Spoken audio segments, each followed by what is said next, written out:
নমস্কার সম্মানীয় দর্শকবৃন্দরা, এই মুহূর্তের সবথেকে বড় আপডেট, পিএম কিষাণ প্রকল্পে টাকা বাড়তে চলেছে ৩,০০০ টাকা। এর আগে কিন্তু আপনারা ৬,০০০ টাকা করে পেতেন, এবার থেকে কিন্তু ৯,০০০ টাকা করে পাবেন, এমনটাই কিন্তু আপডেট রয়েছে। তো এর প্রমাণ আপনাদেরকে দেখাবো আজকের ভিডিওর মাধ্যমে, তাই ভিডিওটি শেষ পর্যন্ত অবশ্যই দেখবেন। তো চলুন বন্ধুরা, ভিডিওটি শুরু করা যাক।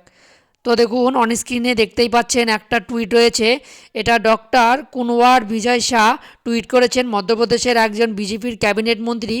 উনি কিন্তু একটি টুইট করেছেন, এখানে কিন্তু পিএম কিষাণের টাকা বাড়ানোর ব্যাপারে বলা হয়েছে, ৩,০০০ টাকা করে বাড়তে চলেছে, এমনটাই কিন্তু এখানে বলা হয়েছে। তো এই টুইটটা যদি আপনাদেরকে বাংলা ট্রান্সলেশন করে দেখায়, তো এখানে দেখুন বলা হয়েছে, মোদী সরকারের তরফ থেকে কৃষকদের বড় উপহার, অন্তর্বর্তী বাজেটে প্রধানমন্ত্রী কিষাণ সম্মান নিধির অধীনে কৃষকদের জন্য ৩,০০০ টাকা বৃদ্ধির বিধান থাকতে পারে। তো বন্ধুরা, আপনারা জানেন যে গতকাল অর্থাৎ ১লা ফেব্রুয়ারি কিন্তু অন্তর্বর্তী বাজেট পেশ করবেন অর্থমন্ত্রী নির্মলা সীতারমণ। সেখানে পিএম কিষাণ সম্মান নিধি প্রকল্পে ৩,০০০ টাকা বাড়তে পারে, এমনটাই কিন্তু এই টুইটে বলা হয়েছে। তো এরপর নিচে বলা হয়েছে, মধ্যপ্রদেশের কৃষকরা প্রতি বছর ১৫,০০০ টাকা পাবেন, প্রধানমন্ত্রী কিষাণ সম্মান নিধি ৯,০০০ টাকা এবং মুখ্যমন্ত্রী কিষাণ কল্যাণ যোজনা ৬,০০০ টাকা।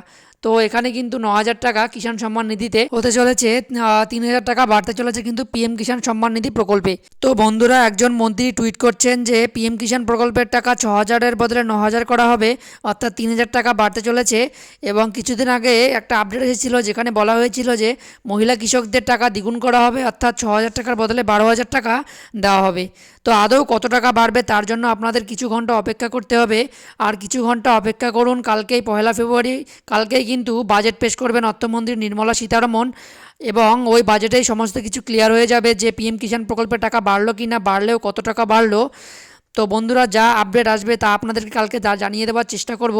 তো এই আপডেটটি দেওয়ার ছিল। যদি ভিডিওটি ভালো লাগে থাকে, ভিডিওটিতে অবশ্যই একটি লাইক দেওয়ার পাশাপাশি চ্যানেলটি সাবস্ক্রাইব করে রাখবেন, এবং ফেসবুক পেজ থেকে দেখে থাকলে পেজটিকে অবশ্যই ফলো করে রাখবেন। ধন্যবাদ।